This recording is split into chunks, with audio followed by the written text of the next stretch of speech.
আব্দুল আজিজকে সেটা দিয়ে শুরু করতে চাই। আপনার জীবন সম্পর্কে সংক্ষেপে কিছু বলবেন? আমি নিউ ইয়র্কের ব্রুকলিনে জন্মগ্রহণ করি। ৩ সপ্তাহ বয়সে আমি বাবাহারা হই। আমার মা আমার বাবাকে হত্যা করেছে। আমার দাদি ও আমার ফুফু আমাকে বড় করেন। তারপর ১০ বছর বয়সে ব্রোঙ্কসে চলে যাই। এখানে গ্যাং এবং এরকম জিনিসও ছিল।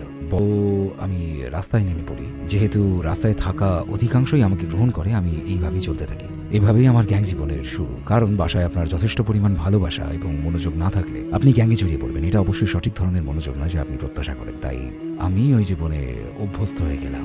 সেই জীবন ব্যবস্থা আমাকে আমি যা হতে চাই তা হতে দিয়েছে। আমি প্রায় ১০ থেকে ১১ বছর গ্যাংয়ের নেতা ছিলাম। আমার গ্যাং ছিল ব্রুকলিনে, কুইন্সে, ব্রোঙ্কসে, ম্যানহাটনে, জার্সিতে, ফিলাডেলফিয়ায়, কানেকটিকাতে। এই সমস্ত জায়গায় আমার সদস্য ছিল যারা আমার ডাকে সাড়া দিত। তারা সকলেই মিটিংয়ে আসতো। সশস্ত্র ডাকাতি থেকে শুরু করে ড্রাগস বা মাদক কারবারির ডেরায় হানা দেওয়া এবং তাদের ডাকাতি করা, তাদের গুলি করা, তাদেরকেও আপনার উপর গুলি করতে বাধ্য করা। গ্যাং জীবন অনেক উপভোগ করতাম, আমি করতাম। একসময় আমাকে কোণঠাসা করে ফেলা হয় এবং আমাকে গুলি করা হয়। এটি পাশ দিয়ে চলে যায়। এরপর আরেকবার আরেকজন লোক আসলো এবং আমার দিকে বন্দুক ধরলো। আর যখন সে ট্রিগার চাপতে গেল তখন ট্রিগারটি চললো না। আমাকে অনেকবার হামলা করা হয়েছে, আমাকে বহুবার গুলি করা হয়েছে। আমি মানুষকে গুলি করেছি। একবার ছুরি দিয়ে আঘাত করা হয়, একবার ব্যাট দিয়ে পেটানো হয়। আমি চাইতাম, আমি গ্যাং স্টাইলের জীবনযাপন করতে চাইতাম।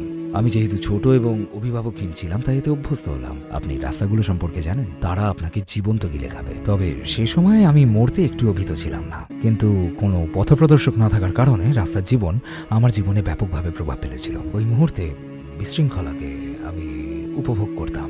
এর মাধ্যমে নিজেকে অস্পর্শনীয় মনে হতো, যেন আপনার কিছুই হবে না, সবাই আপনার কিছু করতে ভয় পাবে। ওই সময় দিনের বেলায় এটা অত্যন্ত সন্তোষজনক ছিল, কিন্তু রাতে বুঝতাম যে কিছু একটা ভুল হয়েছে, কিছু একটা ঠিক নেই। এটা একটা সংগ্রাম ছিল। অন্য কথায় আমার আত্মা যেন আমার বিরুদ্ধে যুদ্ধ করছিল। এই অবস্থায় আমি জানতাম না আমি কে। আমি জানতাম না যে আমার উদ্দেশ্য কি। এমনকি আমি বেঁচে থাকা বা মরে যাওয়াকে শৈশবে পরোয়া করতাম না। তো একজন মাদক কারবারির ওপর হামলা ও ডাকাতির ঘটনা।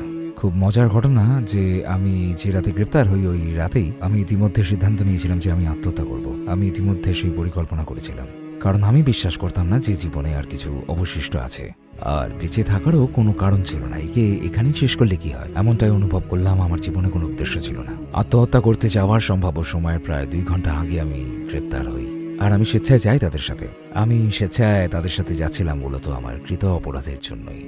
এমন করে বড় হওয়া একজন কিশোর হিসেবে আমার অনেক প্রশ্ন ছিল, কিন্তু উত্তর পাইনি।